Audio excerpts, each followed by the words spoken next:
اللہ کیا چاہتا ہے کہ تمہارے اندر تکبر بولو نہ ہونا.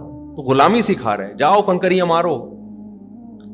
بڑے بڑے آفیسر آئے ہوئے ہوتے ہیں, کیا کر رہے ہوتے ہیں؟ جنرل باجوہ پہنچے ہوئے تھے نا, چیف آف آرمی اسٹاف گیا ہوا ہے, احرام کی چادر پہن کے کیا کر رہے, اٹھا کے کنکری مار رہے. دوسرے مذاہب کے لوگ کہہ دیتے ہیں کہ ان کی رسم ہے, ہر مذہب میں کچھ رسمیں ہوتی ہیں, تو مسلمانوں کے ہاں بھی کیا ایک رسم ہے. نا رسم نہیں ہے بھائی. رسم پہ کوئی 18 لاکھ خرچ, کسی ہندو سے کہو کہ 18 لاکھ دے کے جاؤ وہاں 7 کنکریاں مار کے آؤ, رسم ہے, وہ کہے گا میں نہیں 18 لاکھ خرچ کر رہا. کرے گا وہ؟ رسموں پہ اتنے پیسے تھوڑی خرچ ہوتے ہیں بھائی, رسموں پہ نہیں خرچ ہوتے اتنے پیسے. ان رسموں پہ خرچ ہوتے ہیں جس میں انٹرٹینمنٹ ہو. شادی بیاہ پہ اڑاتے ہیں, 20 لاکھ بھی اڑا دیں گے, شراب کباب ناچ گانا, لوگوں کی تعریف ہے, واہ واہ واہ واہ, یہ اس پہ. ورنہ یار اس بات پہ کہ بیت اللہ کے گرد 7 چکر لگانے ہیں, پھر وہاں سے مینا میں جا کے بیٹھنا ہے. وہاں کیوں بیٹھے ہو بھائی, کیا کام ہے مینا میں بیٹھے ہوئے؟ اللہ نے حکم دیا, اس سے پہلے یہاں سے نکلنا نہیں ہے. اب بتاؤ یہ رسم ہے بھائی, یہ رسم پوری کرنے جا رہے ہیں. اتنے ہی مہنگی رسم کوئی بھی نہیں افورڈ کر پاتا. لوگ کہتے ہیں جاؤ ہم کیوں کریں, اور ایک دفعہ کر لی اگلے سال کیوں کرے گا دوبارہ. اور اتنے قابل لوگ, ایجوکیٹڈ لوگ ایسی رسموں میں اتنا پیسہ خرچ کر سکتے ہیں. اتنے بڑے بڑے آفیسر جا رہے ہیں, سیاستدان جا رہے ہیں, ملکوں کے صدر آ رہے ہیں, رائل فیملی کے شہزادے آ رہے ہیں, سارے ایک ہی لباس ہے. ہمارے استاذ تو 25 سال سے حج کر رہے ہیں ہر سال, اللہ اور توفیق دے. ان کو بیت اللہ سے کوئی عشق ہے. کہتے ہیں میں نے یہاں حج کرتے ہوئے سعودی عرب کے بادشاہ کو بھی دیکھا ہے, عراق کے صدام حسین کو بھی دیکھا ہے, وہ بھی 2 لنگیوں میں آیا تھا. صدام حسین کیا تھا, ایک نیچے چادر اور ایک لنگی. سعودی عرب کا بادشاہ بھی میں نے دیکھا ہے, شاہ فہد بن عبدالعزیز تھے یا بعد والے بادشاہ عبداللہ, کہہ رہے وہ بھی کس میں تھا, وہ بھی یہی کر رہے ہیں, کھڑے ہو کر کیا کر رہے ہیں. تو رسموں میں اتنے بڑے بڑے بادشاہ کسی ملک میں دیکھا آپ نے؟ عراق کا بادشاہ بھی آ رہا ہے, کویت کا بادشاہ بھی آ رہا ہے, لیبیا کا صدر بھی آ رہا ہے, مصر کا صدر بھی آ رہا ہے, پاکستان کا وزیر اعظم صدر بھی جا رہا ہے, چیف آف آرمی بھی جا رہا ہے, پیغمبر بھی جا رہے ہیں, صحابہ بھی جا رہے ہیں, تابعین بھی جا رہے ہیں, ابو حنیفہ بھی گئے, امام حضرت حسین بھی گئے, حضرت حسن بھی گئے, امام بخاری بھی گئے, امام مسلم بھی گئے. کہاں سے, اب تو آسان ہو گیا. پہلے تو بھائی سال لگتا تھا بیت اللہ پہنچنے میں. آپ ذرا پرانی تاریخیں اٹھا کے دیکھو, ایسے نہیں تھا کہ پتھر مارنے کے لیے جا رہے ہیں جہاز میں بیٹھ کے. نا من کل فج عمیق. اللہ نے ابراہیم علیہ السلام سے کہا یہ جو زمین ہے نا جہاں تم اپنی زوجہ کو میری خاطر چھوڑ کے گئے تھے, جہاں گھاس کا تنکا نہیں ہے, یہاں کھڑے ہو کر اعلان کر دو اذن فی الناس بالحج یاتوک رجالا وعلی کل ضامر یاتین من کل فج عمیق. اے ابراہیم ندا لگا, تو کوئی سننے والا نہیں ہے. اس سینکڑوں میل تک آبادی نہیں ہے, ریگستان اور چٹیل پہاڑ, گرم جیسے سلاخیں ہوتی ہیں, ایسے پہاڑوں میں اللہ 4000 سال پہلے حضرت ابراہیم سے اعلان کروا رہا ہے کہ اعلان کر دو. اس کا نتیجہ یہ نکلے گا کہ لوگ پیدل بھی آئیں گے اس گھر کی زیارت کے لیے, ریگستانوں کا سفر کر کے. لوگ اونٹوں پر بھی آئیں گے, اور کمزور اونٹوں پر. کمزور کیوں؟ اونٹ جب اپنے ملکوں سے چلے تھے, تگڑے تھے, چلتے چلتے یہاں تک پہنچتے پہنچتے اونٹ بھی کیا ہو جائیں گے, لاغر. من کل فج عمیق, ہر نشیب و فراز کو عبور کر کے سمندروں کے راستے. تو کیسے بھائی, یہ کوئی رسم ہے؟ جنگلوں کو طے کرتے آئے ہیں, سمندروں میں 4 مہینے سمندروں میں. آپ کو پتا ہے دنیا کے بعض ملک کیسے آباد ہوئے ہیں؟ حاجیوں کا پورا گروپ سمندر میں نکلا تھا, راستے کیا ہو گیا, گم. اور وہ سمندر کسی کہیں کنارے جا کے لگا, حاجیوں کو پتہ ہی نہیں کہاں جانا ہے, وہیں ایک ملک آباد ہو گیا, وہی لوگ رہ گئے حاجی. اور پہلے جب حاجی گھر سے جاتا تھا نا, تو ایسے نہیں ہوتا تھا کہ میں اگلی فلائٹ سے 15 دن میں 2 ہفتے بعد ٹھیک واپس پہنچ رہا ہوں. اپنا خیال رکھنا. وہاں جا کے بھی گھر والوں سے رابطے میں, اور گھر میں کیا پک رہا ہے. میں تو تھا نا وہاں, فیملی والے لوگ سارے, اور بیگم آج تم نے یہ انڈے آلو پکائے ہیں, اچھا میں آؤں گا تو میرے لیے یہ پکا کے رکھنا. تو اتنا ایسا ہو گیا ہے. پہلے نہیں ہوتا تھا. پہلے جب حاجی گھر سے باہر نکلتا تھا تو 50% واپسی کا چانس ہے, 50% کیا ہے, موت. ڈاکو بھی لوٹ سکتے ہیں, قحط بھی ہو سکتا ہے, وبائیں پھوٹتی تھی. اب تو ویکسین ہر آدمی ٹیکے لگا لگا کے انجیکشن میں بیماریاں بھر بھر کے نا کہ بھئی یہاں نکال کے جا جو کچھ بھی ہے، وہاں نہیں کھانسنا جا کے منہ پہ. پہلے تو بیماریاں کتنے لوگ مر گئے، اور جب ریگستانوں کو کراس کر کے بیت اللہ پہنچتے تھے چیخیں نکل جاتی تھی لوگوں کی. ایسا جذبہ تھا لوگوں میں، کیونکہ مشقت تھی تو اللہ نے جذبے بھی زیادہ رکھے تھے پھر لوگوں کے. تو اب بھی مشکل ہے، اب بھی آسان نہیں ہے. اب جو لوگ سمجھتے ہیں نا کہ حج بہت آسان ہے، اب تو جاؤ 5 دن حج میں تیل نکل جاتا ہے انسان کا. وہ جو منا اور مزدلفہ احرام کی حالت میں، اور پھر طواف زیارت، وہ آپ یوٹیوب پہ طواف زیارت ذرا لکھ کے سرچ تو کریں، کیونکہ 3 دن کے اندر سارے حاجیوں نے طواف کرنا ہے. ایسے چپک کے لوگ چل رہے ہوتے ہیں، آسان نہیں ہے آج بھی، کیونکہ اب مشکل اس لیے ہو گیا کہ لائف بہت لگژری ہو گئی ہے. تو اب اللہ نے یہ سہولتوں میں ہی وہ ٹینشن رکھ دی ہے. ہمارے ساتھ جو ایک مولانا تھے، عالم تھے، انہوں نے بتایا کہ ایسا بھی ہوا یہاں پہ کہ لوگ آئے، احرام باندھ لیا، عرفہ سے پہلے گھر چلے گئے کہ ہمارے اندر ہمت نہیں ہے حج کرنے کی. ایسے بدبخت لوگ بھی ہیں کہ بھائی ہمارے اندر ہمت نہیں ہے، بھائی یہ تو بہت ٹینشن کا کام ہے.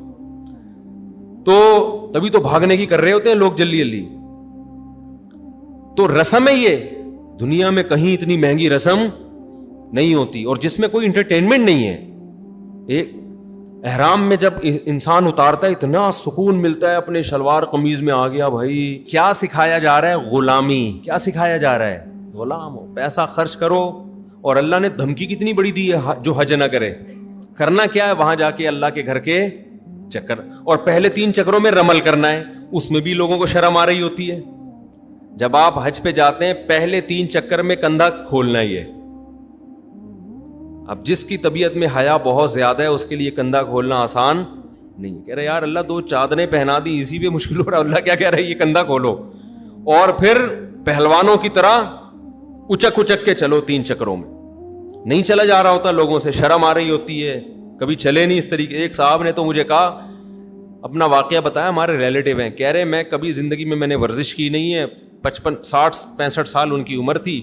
کہہ رہے میں نے جب پہلے 3 چکروں کے لیے مجھے مولانا نے بتایا کہ یوں کر کے چلنا ہے، کہہ رہے میں نے یوں کیا تو بس یوں ہی ہو گیا. میں کہہ رہے پھر نیچے میرے کو پٹھا اکڑ گیا نا. کہہ رہے میرا پٹھا ایسا اکڑا کہ اب تک میرے پین ختم نہیں ہوا. اب وہ ایسے ہی اکڑے ہوئے جا رہے ہوں گے، لوگ کہہ رہے ہوں گے 3 ہو گئے، اب باقی 4 نارمل کرو. وہ کہہ رہے ہیں ایسے ہی سیٹ ہو گیا ہوں اب میں. تو بھائی 3 چکر اکڑ کے کرنے، بس کرنے، اللہ کا حکم ہے. پھر حجر اسود کا بوسہ ہے، بوسہ نہیں لے سکتے، ہاتھ لگا کے ایسے چومو اس کو.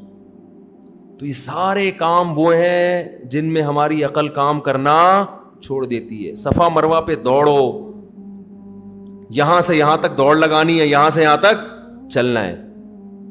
جنرل باجوہ بھی کر رہا ہے، وہی ضیاء الحق بھی کر رہا ہے، جنرل مشرف نے بھی کیا، زرداری صاحب نے حج کیا نہیں کیا مجھے نہیں پتا، وہ بھی کر رہے ہیں. بلاول بھٹو جائے گا، اللہ توفیق دے، اگر چلا گیا ہو تو اللہ قبول کرے، نہیں گیا ہو تو اللہ لے جائے، شاید اس کے بعد کچھ ملک کے حالات اچھے ہو جائیں. تو سب نے یہ کرنا ہے. امام بخاری گئے، انہوں نے بھی یہ کیا. امام مسلم گئے، انہوں نے بھی صفا مروہ پہ دوڑ لگائی ہے. کیسے لگ رہے ہوں گے امام بخاری دوڑتے ہوئے جا رہے ہیں بھائی، امام ابو حنیفہ دوڑتے ہوئے جا رہے ہیں، ابو بکر صدیق دوڑتے ہوئے جا رہے ہیں، حضرت عمر دوڑتے ہوئے جا رہے ہیں، پیغمبر صلی اللہ علیہ وسلم دوڑتے ہوئے جا رہے ہیں. تو کیا ہے اسلام، کیا سکھانا چاہتا ہے؟ عبودیت. تم کس کے غلام ہو؟ اللہ کے. اس کے بغیر آپ کی نیکی دنیا قبول کرے گی، اللہ قبول نہیں کرے گا. تو میں بتا رہا تھا غیر مسلم اس پہ اعتراض کرے گا، بھائی اتنا پیسہ یار تم خرچ کر کے جاتے ہو، یہ اپنی کنٹری میں لگا دو، یہ بیوہ کو دے دو، یہ فلانے کو دے دو. ہم کہیں گے بھائی پہلے کس کا حق ہے؟ ہم تو بیوہ پہ خرچ بھی کس کے کہنے سے کرتے ہیں؟ اللہ نے کہا ہے. قرآن کے الفاظ دیکھو نا، وَيُطْعِمُونَ الطَّعَامَ عَلَى حُبِّهِ. اللہ کہتے ہیں ہمارے نیک بندے غریبوں کو کھانا کھلاتے ہیں. یہاں تک کہ جملے میں ہم میں اور غیر مسلم میں کوئی فرق نہیں ہے. ہم بھی کہتے ہیں نیک بندے غریبوں کو کھانا کھلاتے ہیں، ہندو بھی کہتا ہے نیک بندے غریبوں کو کھانا کھلاتے ہیں، عیسائی گورے بھی کہتے ہیں نیک بندے غریبوں کو کھانا کھلاتے ہیں. اچھی علامت ہے نا غریبوں کو کھلانا. بل گیٹس بھی کہتا ہے اچھے بنو اور غریبوں کو کھانا کھلاؤ، وہ کہتا ہے میں بھی کھلاتا ہوں، تم بھی کیا کرو، کھلاؤ۔ لبرل لوگ جو خدا کو نہیں مانتے وہ بھی کہتے ہیں اچھا انسان، نائس پرسن جو غریبوں کو کھانا کھلائے۔ انگلش میں کہتے گا وہ، زیادہ سے زیادہ اردو میں شرم آ رہی ہوگی اس کو، نیک بولنے کے بجائے بولے گا نائس پرسن ہے، غریب کو پور بول دے گا۔ تو یہ اس پہ سب متفق ہیں، کوئی اردو میں ڈیفائن کر رہا ہے، کوئی انگلش میں، کوئی پشتو میں، لیکن قرآن کہہ رہا ہے نا نا نا نا نا نا نا نا، میری نظر میں نیک کی ڈیفینیشن یہ نہیں ہے۔ وَيُطْعِمُونَ الطَّعَامَ پہ تو ساری دنیا متفق ہے، یہ سمجھانے کے لیے مجھے پیغمبر کو بھیجنے کی ضرورت نہیں تھی۔ آگے جملہ ہے وہ پیغمبر تمہیں بتائیں گے، میں وہی کر کے پیغمبر پہ نازل کروں گا سورہ دہر کی آیتیں، اور میرا کلام پیغمبر نقل کریں گے۔ وَيُطْعِمُونَ الطَّعَامَ عَلَىٰ حُبِّهِ، علا پتہ ہے کسے کہتے ہیں؟ علا کا مطلب ہوتا ہے اوپر۔ کیا مطلب علی حبہ؟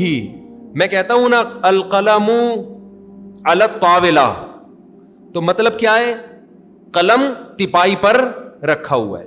القلنسوۃ علی رأسی، علی کا مطلب کیا ہوتا ہے؟ پر، اردو میں جس کو ہم پر کہتے ہیں نا، اوپر۔ میں کہتا ہوں پگڑی یا ٹوپی میرے سر کے اوپر ہے۔ اب قرآن کے لفظی ترجمہ دیکھو، یہ لوگ لوگوں کو کھانا کھلاتے ہیں علی حبہ، محبت کے اوپر، یعنی محبت اللہ کی نیچے ہوتی ہے اور کھانا کیا رکھا ہوا ہوتا ہے؟ اوپر۔ لفظی ترجمہ اس کا یہ ہوگا، یہ کھانا اللہ کی محبت کے گویا اوپر رکھ کے کھلاتے ہیں۔ لفظی ترجمہ یہ، اللہ کی محبت نیچے ہے، کھانا اس کے، ارے ہونا تو یہ چاہیے کھانا پلیٹ کے اوپر رکھ کے کھلائے نا۔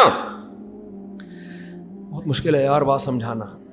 کھانا کھلائیں پلیٹ پہ رکھ کے، میز پہ رکھ کے، دسترخوان پہ رکھ کے، اللہ کیا کہتے ہیں؟ اللہ کی محبت پہ رکھ کے کھلاتے ہیں۔ کیا مطلب؟ کوئی چیز کسی چیز کے اوپر رکھی ہوتی ہے تو نیچے والی چیز اس کی بیس ہوتی ہے، بنیاد۔ نیچے والی چیز کیا ہوتی ہے؟ بیس۔ وہ ہٹائیں گے تو وہ چیز گر جائے گی۔ ایک چیز میز پہ رکھی، میز ہٹائیں گے تو کیا ہوگی؟ گر جائے گی۔ گر کا مطلب ختم۔ اللہ کہتے ہیں محبت کی تپائی نیچے سے ہٹا دو نا، ان کا کھانا ختم۔ اللہ کی محبت کی میز کے اوپر ان کا کھانا رکھا ہوا ہوتا ہے، جو اللہ کے بندوں کو کھلا رہے ہوتے ہیں۔ یہ میز اگر کھینچ دی جائے تو کھانا دھڑام سے گرے گا، ختم۔ کیا مطلب؟ کھانا کھلانے کی بنیاد اللہ کی محبت ہے، اس کے علاوہ کوئی اور چیز نہیں ہے۔ یہ والا کھانا اللہ کی نظر میں نیکی ہے۔ اگر وہ کھانا جس کی بیس خدا کی محبت نہ ہو، اللہ کو راضی کرنے کا جذبہ نہ ہو، اللہ کی رضا کی تلاش نہ ہو، اس کھانے کو اللہ لفٹ نہیں کرا۔ کھلاتے رہو پوری دنیا کو، اللہ کہیں گے ٹھیک ہے پبلک تمہیں اس کا بدلہ دے دے گی۔ غریب شکریہ ادا کر دے گا اور غریب تم سے خوش ہو جائے گا، اور لوگ بھی واہ واہ کر دیں گے، بل گیٹس نے اتنے لوگوں کو کھانا کھلایا اور بل گیٹس بہت اچھا ہے، تو بس یہ تعریف ہو گئی نا، ختم۔ اللہ کی نظر میں یہ نیکی نیکی، میں سمجھا پا رہا ہوں اپنی بات؟ تبھی آگے قرآن نے اسی کو مزید ڈیفائن کیا کہ چونکہ ان کی نظر میں جب یہ کھانا کھلاتے ہیں تو جس میز پہ رکھ کے کھلاتے ہیں وہ میز کیا ہوتی ہے؟ اللہ کی محبت، علی حبہ، اس اللہ کی محبت میں، یعنی بیس اس کی اللہ کی محبت ہے۔ یہ بیس نہ ہوتی تو کھانا بھی نہ ہوتا، اور یہ بیس ہوتی تو یہ کھانا بھی ہے۔ یہ دونوں لازم ملزوم ہیں۔ جذبہ ان کا اللہ کو راضی کرنا ہے، غریب کو خوش کرنا نہیں ہے۔ خوش بھی غریب کو اگر کر رہے ہیں تو اللہ کو خوش کرنے کے لیے۔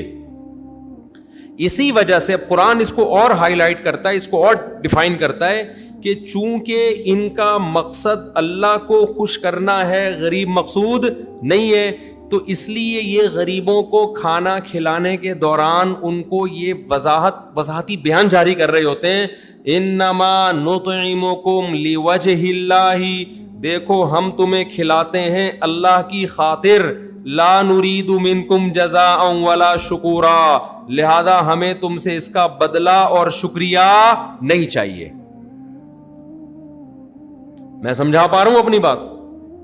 یعنی اللہ کہتے ہیں کہ یہ بات غریب کو بھی بتا دیتے ہیں، کیونکہ بعض دفعہ انسان کوئی کام کر رہا ہوتا ہے، شو یہ کر رہا ہوتا ہے میں اللہ کے لیے کر رہا ہوں، غریب کے لیے نہیں کر رہا، لیکن اس کو یہ ہوتا ہے کہ کر تو میں اللہ کے لیے رہا ہوں، لیکن اس غریب کے دل میں بھی تو کوئی خیال آئے گا نا یہ اگرچہ غریب ہے لیکن بڑے باپ کا بیٹا ہے یا بڑے تعلقات ہیں, تو کل یہ میرے کام بھی آ سکتا ہے, کم سے کم یہ میرا شکریہ ہی ادا کرے گا تو مجھے خوشی ہوگی. تو اس کو بتا دیتے ہیں بھائی اس تکلف کی بالکل بھی ضرورت نہیں ہے, ہم تو اللہ کے لیے کھلا رہے ہیں تمہیں, ہمیں نہیں بدلہ چاہیے اس کا.